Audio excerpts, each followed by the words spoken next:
Na dumating na sa ating pagkakataon na tayo'y dasal ng dasal, pero ang pakiramdam natin hindi tayo dinidinig ng Panginoon. Dasal tayo ng dasal na sana makapasa sa exam, pero bagsak pa rin. Dasal tayo ng dasal para tayo gumaling sa ating karamdaman, pero hanggang ngayon may sakit pa rin tayo. May mga pagkakataon na tayo'y nagdadamdam sa Panginoon. May mga pagkakataon na sinasabi natin, unfair naman si Lord. At yung iba dinidinig ang panalangin, ang aking panalangin ay hindi dinidinig. Mga kaibigan, sa banal na ebanghelyo po natin ngayon ay pinapakita ang katotohanan, the most effective and victorious prayer.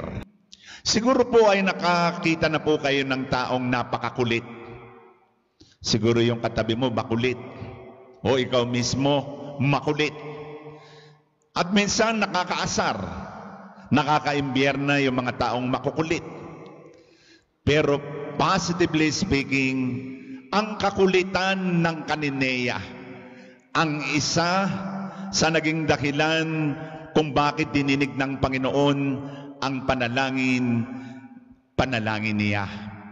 Sapagkat naroon doon sa babae ang pagtsatsaga, naroon sa babae ang paulit-ulit na mga panalangin.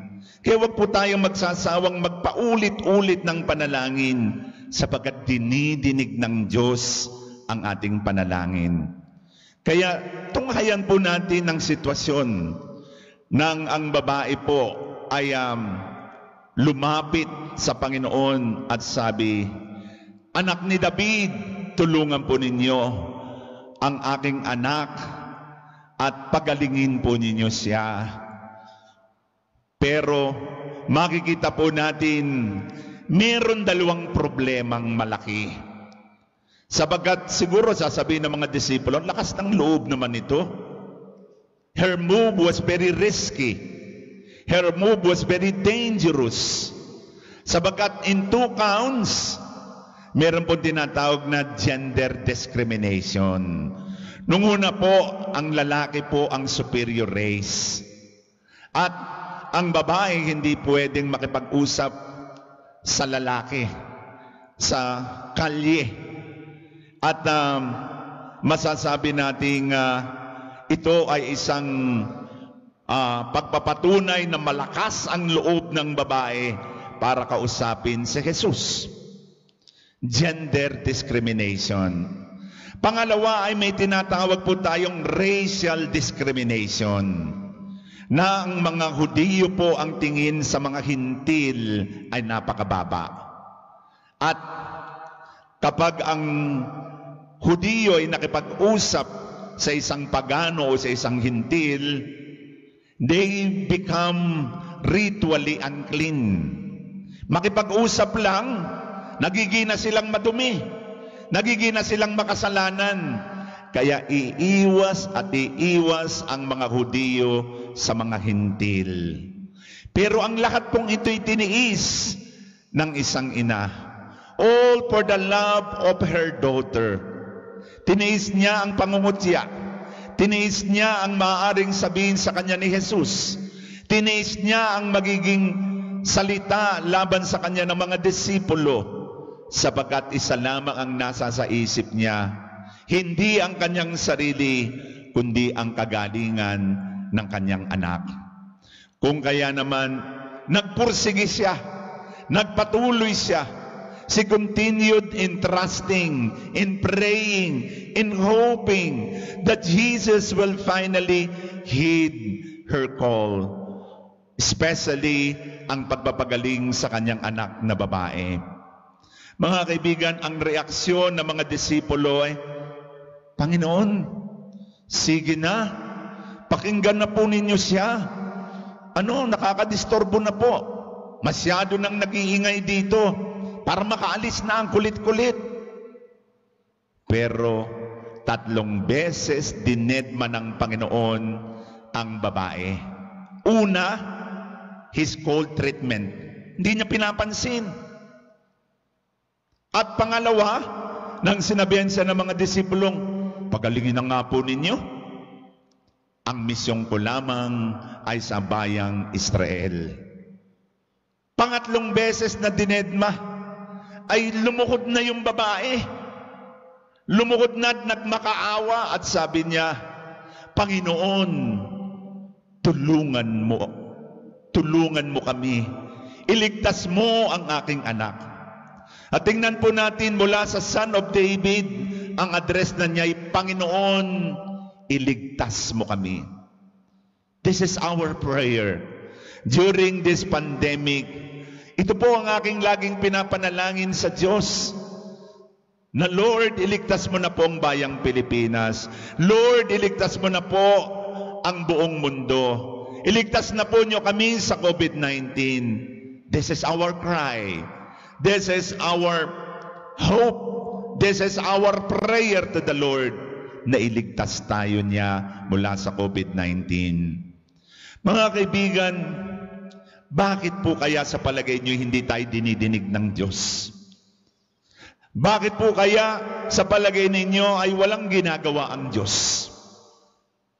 Mga kaibigan, minsan po'y idinidelay ng Diyos ang pagtugon sa ating panalangin. Bakit po?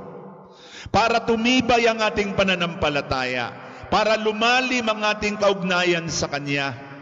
Perhaps what we need is not just healing, but the change of heart, a change of life. Maaring hinihingi ng Panginoon ay tumibay ang ating pagtsatsaga. Sapagat ang panalangin ay, sabi nga, ay hindi lamang para hilingin sa Diyos ang ating mga biyaya. Panalangin po ay dapat nagpapabago sa buhay natin. Panalangin po ay may epekto sa taong humihingi nito. Tumitindi ang pananampalataya, lalim ang kaugnayan sa Diyos. God's delay is never a denial. It is a delay so that we can strengthen our faith, our relationship with Him. Kaya naman po, nang sinabi niya, Panginoon, iligtas mo kami.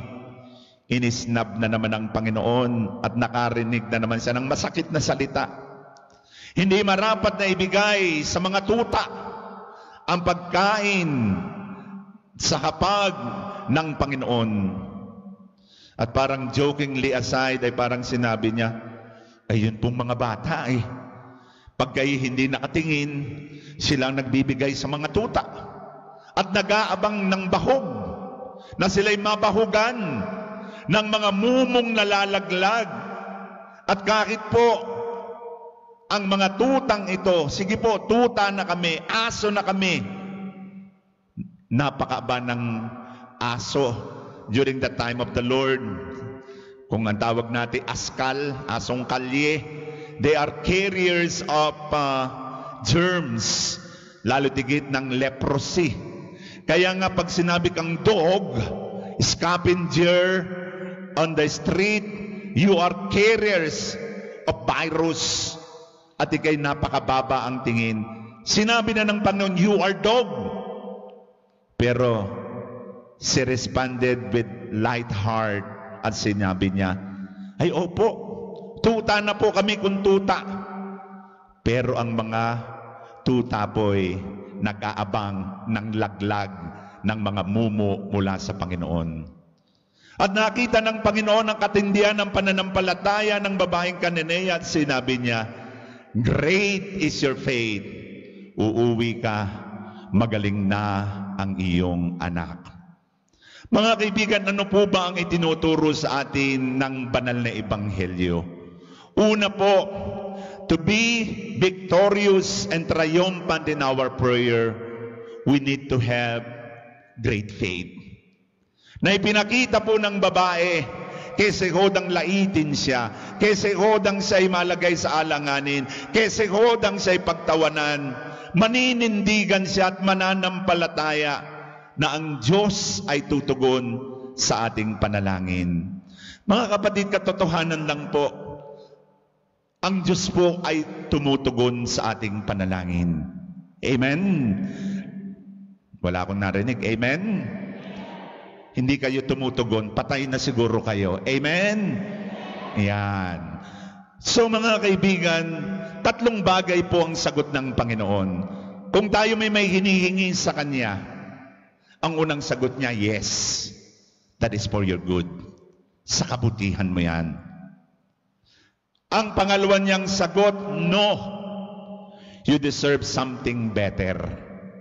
Magkakaasawa ka nga, ay papatayin ka naman ng asawa mo. Di huwag ka na lang mag-asawa. Pangatlo, ang sagot ng Panginoon, wait. Because the best is yet to come. I believe the answer of the Lord in our prayers na matanggal na itong COVID-19 ay wait because the best is coming. The best country, the best world is coming. The best family is coming.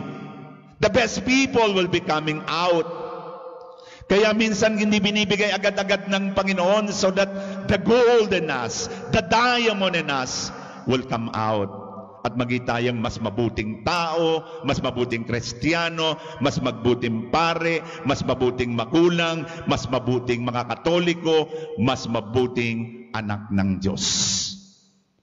Pangalawa na itinuturo po sa atin ng banal na ebanghelyo ay para po doon sa babae.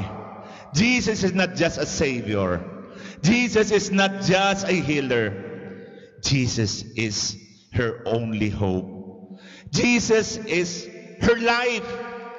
Jesus is her all. Sabagat nasa kay Jesus ang kagalingan ng kanyang anak. Mga kaibigan, sino nga ba si Jesus sa buhay natin? Siya ba'y Panginoon o dekorasyon lang sa buhay natin?